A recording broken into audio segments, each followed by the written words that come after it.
नमस्कार मंडळी, मी तुमचा लाडका मित्र भरत विजय चव्हाण आणि मी तुम्हा सर्वांचं माझ्या युट्यूब चॅनलमध्ये स्वागत करत आहे. मंडळी, 19 वर्षांआधी आला होता नवरा माझा नवसाचा हा मराठी सिनेमा.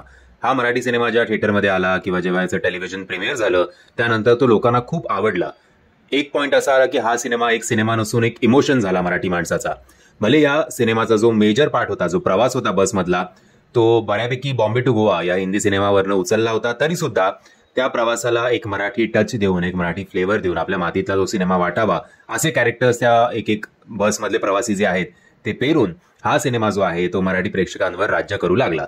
आणि आता बरोबर 19 वर्षानंतर नवरा माझा नवसाचा 2 हा या सिनेमाचा टीजर आपल्या भेटीला आलेला आहे आणि 20 सप्टेंबर 2024ला हा सिनेमा आपल्या जवळच्या चित्रपटगृहात रिलीज होणार आहे, म्हणजे बरोबर 1 महिन्यानंतर.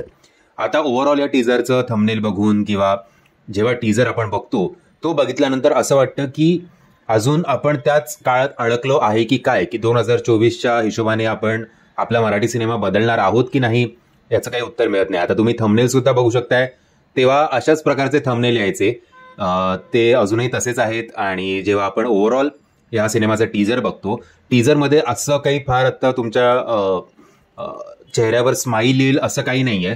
मे बी आत्ता तो टीजर फक्त एक छोटीशी झलक तुम्हाला देण्यासाठी असेल, बट मेन जे पंचेस आहेत किंवा ज्या गोष्टींमुळे आपण खळखळून असू किंवा ॲटलिस्ट एक स्माईल तरी येईल, ते आपल्याला ट्रेलरमध्ये किंवा सिच्युएशनल जोक्स असतील तर ते आपण जेव्हा चित्रपटगृहात हा सिनेमा बघायला जाऊ तेव्हा आपल्याला ते जास्त एंटरटेन करतील. आता या टीजरमध्ये एक गोष्ट सुद्धा मला जाणवली, ते म्हणजे बॅकग्राऊंड म्युझिक जे वाजतंय या टीजरमध्ये ते इतकं लाऊड आहे की डायलॉग्सच नीट ऐकू येत नाहीत. हा प्रॉब्लेम फक्त माझ्या लॅपटॉपमध्ये मला होतोय की तुम्हाला सुद्धा असं जाणवलं की बॅकग्राऊंड म्युझिक जे आहे ते ओव्हर पॉवर करत आहे डायलॉग्सला आणि त्याच्यामुळेच ते डायलॉग्स आपल्यामध्ये नीट पोचत नाहीयेत. तो एवढा मला कनेक्ट झाला नसेल असं मला तरी वाटतंय. या सिनेमाचं एक गाणं सुद्धा आलेलं आहे, डम डम डमरू बाजे, आणि ते गाणं सुद्धा चांगलं आहे. कोरिओग्राफी जर अजून चांगली हवी होती असं माझं मत आहे. बाकी ओव्हरऑल गाण्यामध्ये क्राऊड जो वापरण्यात आलाय, मॉब वापरण्यात आलाय, ते सुद्धा बऱ्यापैकी त्याच्यावर खर्च केलेला आहे. बजेट या सिनेमाचं चांगलं आहे असं एकंदरीत वाटतंय. आणि ओव्हरऑल नवरा माझा नवसाचा 1 हा प्रवास जो होता तो बसमधला होता. 2चा जो प्रवास आहे तो रेल्वेमधला आहे. 3 जर आलं तर ते कदाचित आपल्याला विमानातच दिसेल बहुतेक याचा प्रवास असू. आता बघूया की काय काय मजा आणणार आहे ते वेगवेगळे कॅरेक्टर्स. कलाकार तर सगळे बाप आहेतच. स्वप्नील जोशी सरांचं आणि हेमल इंगळेंचं एज डिफरन्स बऱ्यापैकी जाणवत आहेत, ते एकमेकांच्या अपोजिट आहेत या सिनेमामध्ये. बट असो, आपण बाकीचे जे कलाकार आहेत त्याच्यावर आपण त्यांच्या एवढे प्रेमात आहोत की कदाचित हे डिफरन्स आपल्याला एवढं जाणवणार नाही. आणि ऑब्व्हियसली आपण हिंदी सिनेमामध्ये सुद्धा अक्षय कुमार किंवा सलमान खानला एकदम तरुण हिरोईन बरोबर बघतो किंवा रजनीकांत सरांना सुद्धा बघतो, तर मग हे एज डिफरन्स काही खटकता कामा नाही आहे. पण काही काही कमेंट्स मी तसे वाचले म्हणून मी हा पॉईंट उचलला या व्हिडिओमध्ये.